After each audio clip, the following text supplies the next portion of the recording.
ओहो सीताराम खिलाडी यावेळेस सीमारेषा भिडू शकणार नाहीये. पहिला धक्का सीताराम खिलाडीची झेलबाद.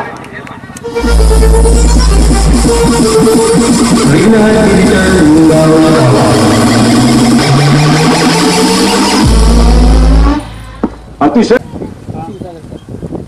हो अप्रतिम गोलंदाजी पप्पूराममुळे पहा. ज्ञानेश्वर ऑप्टिकच्या बराचसा बाहेर गेला असं वाटलं की जवळ तो आणि सुंदर जीपीएल क्षेत्रक्षक येतो. बॉलर फलंदाज बाद.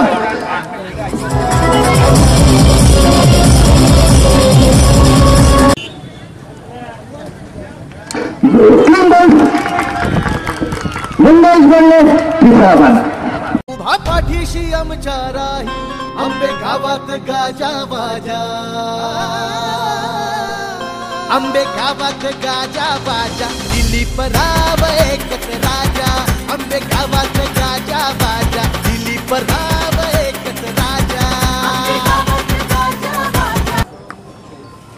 मोठा फटका मारण्याचा प्रयत्न हवे तो चेंडू जातो. आपला संयम मात्र या ठिकाणी ढळलेला आहे. तो अविनाश गावडे यांचा आणि खरा फटका मारून माघारी परततोय अविनाश गावडे.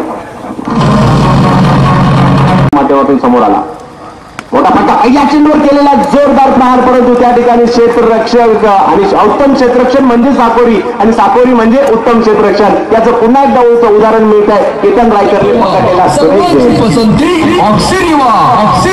विशाल शिंदे उपस्थित आहे. विशाल शिंदेचं सुद्धा मी मनपूर्वक स्वागत करतो.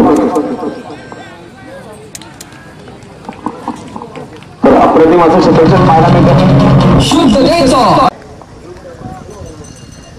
हो चेंडू बॅटीकडे घेतोय आणि याच बरोबर फलंदाज बाद. दुसरा धक्का चुकला तो संपला. संतोष शेठ येवले झुंज. हो याच बरोबर त्रिफला 3-4. ईट का जवाब पत्थर से खून का बदला खून से. तू बड़ा है तो मैं सबसे बड़ा हूं. पप्पू राममुळे तू राजू राजकर.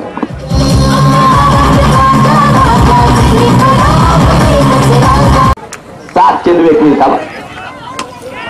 या दरम्यान सतीश गावडेला परतो लागणार आहे. विकेट आमिर रशीदला मात्र अतिशय सुरेख झेल टिपला. सतीश गावडे माघारी. अपुरामुळे आता मात्र टप्पा पडल्यानंतर काहीसा खाली राहणारा चेंडू बॅटच्या पट्ट्यात विकेट यश आहे. मोठा फटका मारला जातो गणेश वाडेकरच्या बॅटमधून. क्षेत्ररक्षक चेंडूच्या खाली आणखीन एक धक्का बसतोय. वॉरियर्स निघाला जावा.